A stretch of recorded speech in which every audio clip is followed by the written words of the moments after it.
My name is Tracy. Some people call me Tracy Brave, and I am transgender, or was transgender.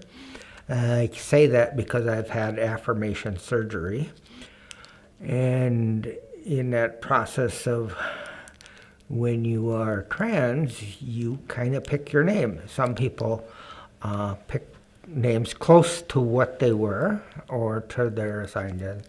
I did not. I decided to choose Tracy because there was a particular song out in the 70s that I liked, and I decided that I really liked that song. And I picked the name Brave to remind myself to be brave, not to back away. And even though, even at that time, there was struggles. I was born in 1952. So at the age of 2, I got really desperately ill, and I'm going to promote for taking COVID shots. I was close to death, and they finally decided to give me penicillin, is what pulled me through. So I'm really pro COVID to get shots to prevent it.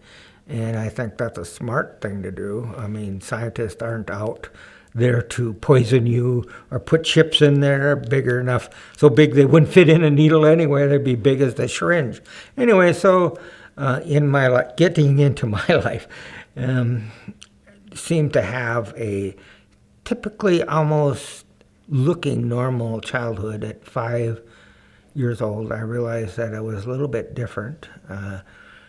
I started grade school and I couldn't be who I was, and I started to struggle with that.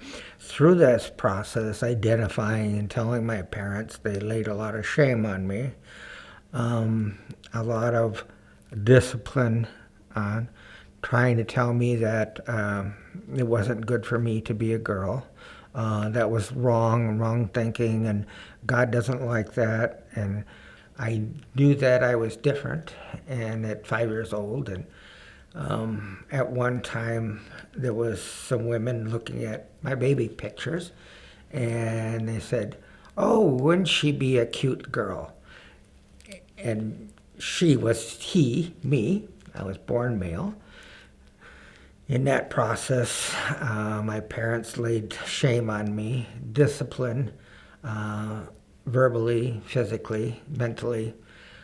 And some people may say that's conversion therapy or there, and it probably was, because going into my teen years, I would start cross-dressing to be who I was. And that's a form of, some people may think, oh, cross-dressing, what does that mean? Well, cross-dressing is a male that has a fetish to wear women's clothing, and they typically do not want to change their gender or sex. They have a fetish, and it is something that happens to people.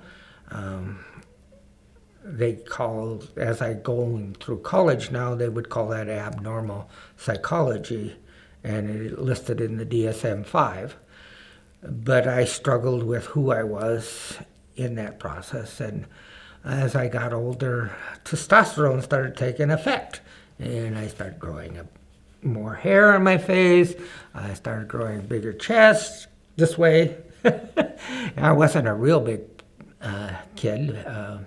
I probably weighed 125 pounds when I graduated from high school, so I was probably pretty skinny yet, but through work and whatnot, and I became, I am also, how do you say, agendered.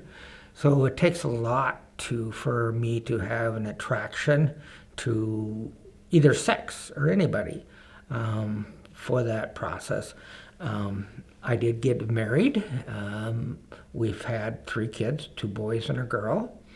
And in that process, I kept wanting to be who I was, and the struggle is always there sitting on your brain, and it's always constantly nagging at you. It's like having somebody else in your brain kind of nagging at you. It's not schizophrenia, You're not hearing voices. You just know inside that it's wrong. Something's wrong about you, and it's who you are and how you look. It's they talk about the LGBT community. The L, the G, and the B are all about who they're attracted to. The T in following is who they are, and that's where I am, who I am, and the struggles that I went through. And first got married. I struggled with that quite a bit, and I got a little suitcase, and I kept it in the bathroom, and I had my clothing in there, and I would dress when nobody else was around. When my spouse would go see her mother with the kids, and I would be who I was, and then very carefully put things away before they got back. And in that process, my spouse, being a young spouse and curious, got snooping around and wanting to know what was in that case. So I had to confess that it was women's clothing and I was wearing them. She frowned on that pretty heavy, and so I had to promise that I wouldn't do that no more. Well, trying to keep a promise of that if you're trans is like trying to keep a promise of being able to jump over the moon. It's a non-possibility. I mean, we can believe in fairy tales, but it's not true. In that process, it just kept working on me. Eventually, my kids grew older and struggles with my marriage and whatnot, and my spouse eventually decided that she was going to move out on me because of who I was in that struggle. And in that process, eventually my son came home and his spouse was having relationships with another man, and wound up getting usually they take the man away and they go to court, and he had a court date, and he petitioned the judge to go get his clothes. And in that process of getting his clothes, his spouse walked in, and they had to have the cops there at the same time he would get his clothes. So I stayed out in the living room and entertained 4 little girls. Well, there was a big argument going on in the kitchen, and eventually in walked a social worker. And pretty soon I heard her say that she did not, actually there was swear words in there, which I won't repeat, that she didn't want the kids anymore. So wound up, my son says, "My dad will take them." There it is, 4 girls, and what do? Do you disown your own grandchildren? Do you let them go so somebody else takes care of them? Or do you say yes? And because my heart and nature is female, of course I'm going to say yes, I'll take them, because that's in my nature. So wound up raising kids, 4 girls. It was 2 weeks after I got the girls. My spouse came back to help me raise the girls, and my son lived with us and helped also. He eventually got a divorce, and the youngest one now is 20 years old. Will be 21 come January. And they've all lived with me, and I kept on with the struggle of being who I was and can't being who I am, taking care of kids and trying to work and support them as a family. And I worked at the railroad and couldn't, go out and show myself to anybody in public who I was, and it was a constant mental struggle over and over and over again. And who wants to say got something mentally wrong? That's full of shame too. No, having something mentally wrong, about a quarter of the population in the United States have some sort of mental disorders that they need help with. It may be just marriage troubles, or it may be that you have a gambling addiction or alcoholism or something else, but everybody does somewhere down the line have some issues or know somebody that has issues that needs help. Well, I struggled with this for a long time, and it got so I retired in 2012 in November, And in that process, we built onto the house to help, with the kids and make bigger rooms so they could stay, especially with four of them, in a two-bedroom house doesn't work very well. So in building onto the house, I kept struggling. And we got the house built on, and eventually I decided I needed to see a therapist. How am I going to find the right therapist? I'm scared that therapists are going to attack me or something, or commit me to the state hospital and all this happy stuff. But eventually I decided to see one in St. Cloud. After seeing one in St. Cloud, a regular therapist, she recommended me to see a gender therapist. Well, in that process of seeing the gender therapist, I realized that who I am, what I am, and it's not shameful to be who I am or what I am. A lot of people go through this same struggle. In 2014, November 11th, I went to the cities to start talk to my gender hormone doctor, and she prescribed me hormones. In all this process is going through there, I was DOT qualified, and because I was hiding from who I was, my high blood pressure was sky high. I was taking on 2 blood pressure medicine. I had a very rapid pulse, and they couldn't get it down. They had 2 EKGs on me, and it still wouldn't come down. They put a monitor on me for 3 days and realized that they needed to give me something fairly strong in prescription to slow the pulse down. And they had a hard time getting it down, and all that was because I was hiding from who I was. And who was I? I was Tracy, but that wasn't my name. My name was something different. And I don't know if you know too much about trans. They usually don't talk about their previous name very much. They call that a dead name for you that don't understand. And it's something that bothers them, things you don't ask. I have attention deficit, so I'll talk around in circles, which will drive you, poor Dan, when he edits this, crazy, and the people listening to it, a little bit bonkers too. But anyway, so in that process, going through this and seeing my doctor for hormones, started me on hormones, and first thing because you have to see the doctor every 12 weeks to monitor your hormones, make sure it's okay for your body, is accepting, and it's not causing other issues, because there's other issues that can happen in regard to.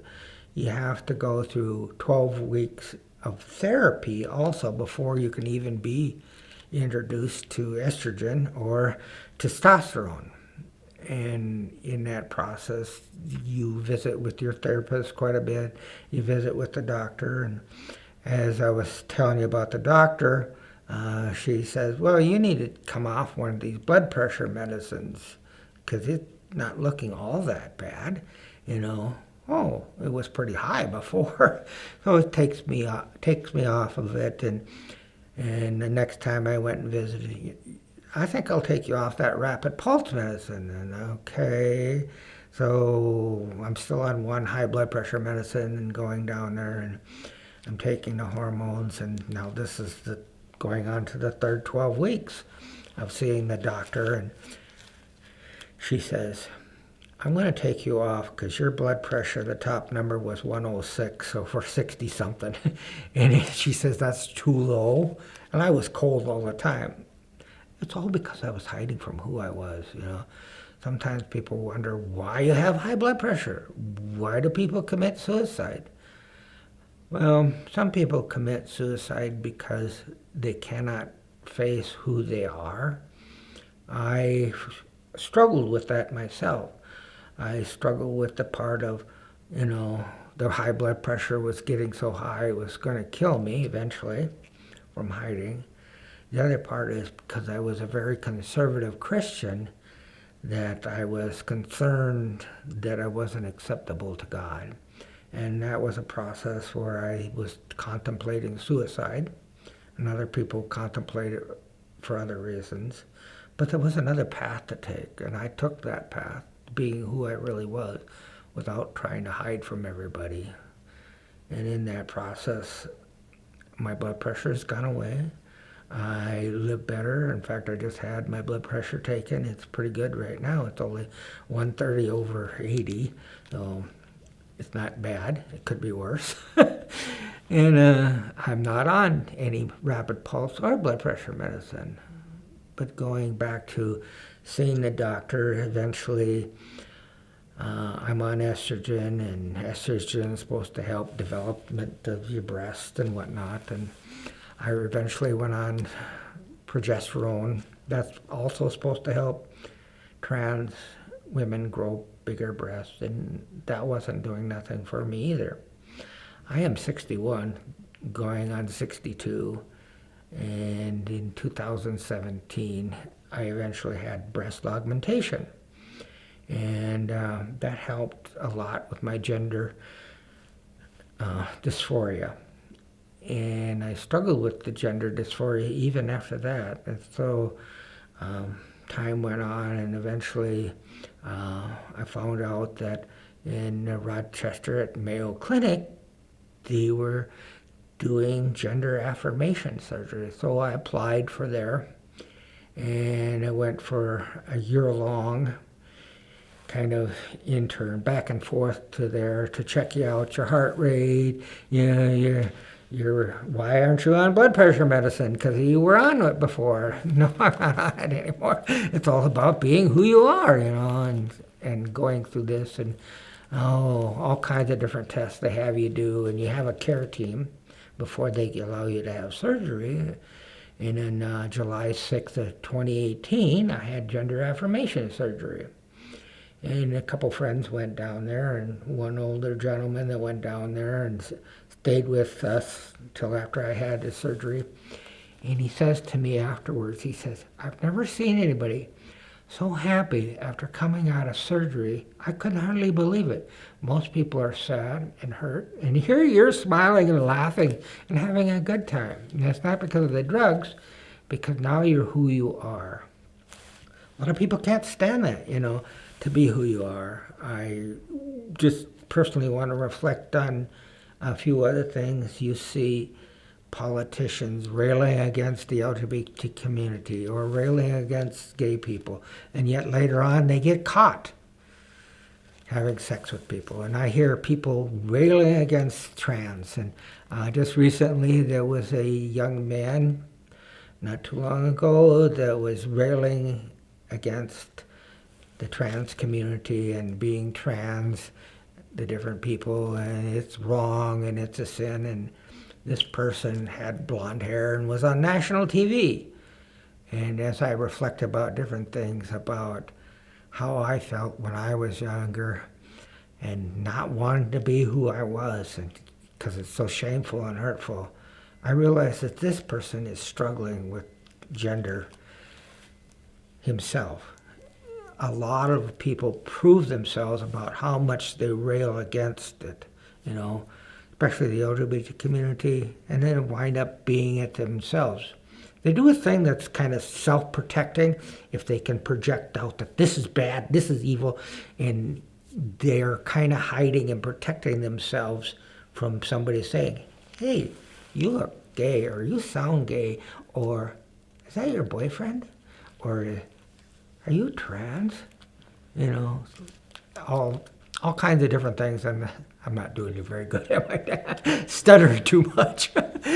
So I realized that a lot of people persecute people because they are like them and they don't want to be like them, but they are, and there's nothing they can do about it except try to look like they're not.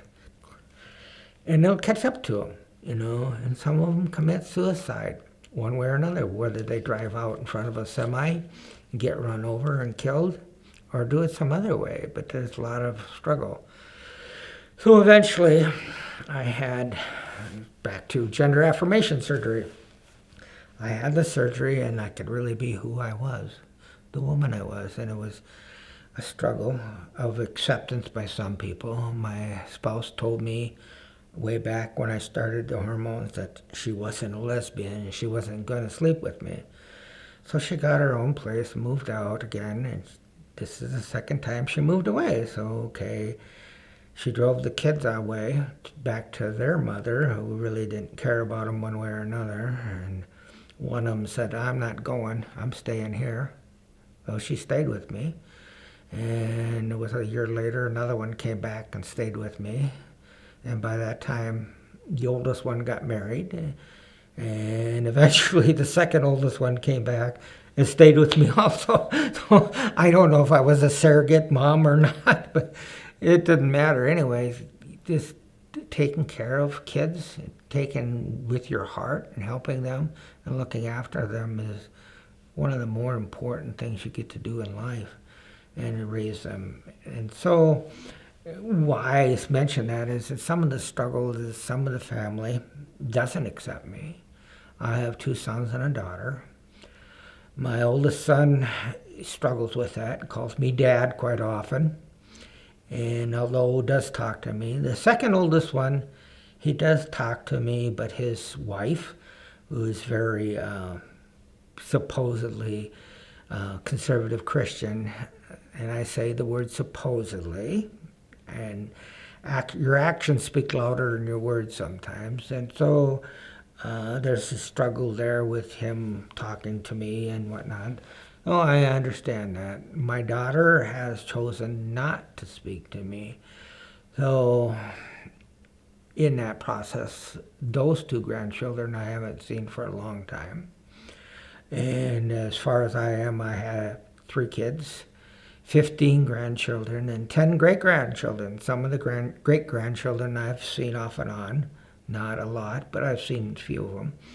The 4 girls that lived with me, I've seen their grandchildren, and the other ones on my oldest son's side, I've seen all of their kids, and they come visit me, come at Christmas time and whatnot. While the other ones kind of stay away. I suppose they're trying to please their mother and different things, whether it's them and their my son's wife or my daughter, and how they feel about me. So it's part of the struggles that you go through in life as a trans, and I lost lots of friends in rejection of who I was, and negative thoughts and talks about people, and they just kind of back away.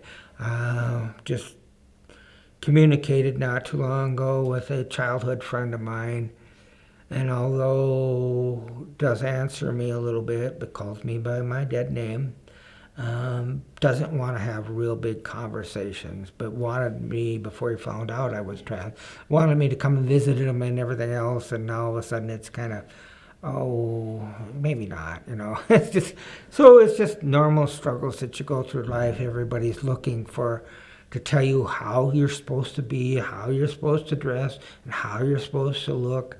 And I guess if you go through life, and now I'm 71 years old, and people are telling you how you're supposed to dress, you begin to wonder, do I have Alzheimer's? No, I don't have Alzheimer's. I go to college, and I've been on the dean's list 3 times. If I had Alzheimer's, I could never make it on the dean's list. So I don't have Alzheimer's.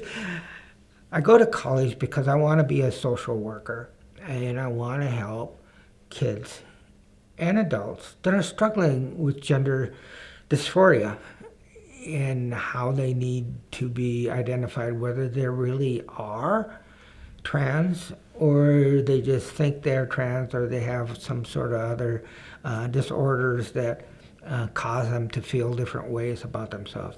And also, because the trans community, as I was explaining to you before about me possibly taking my own life, has a struggle with who they are, with suicide.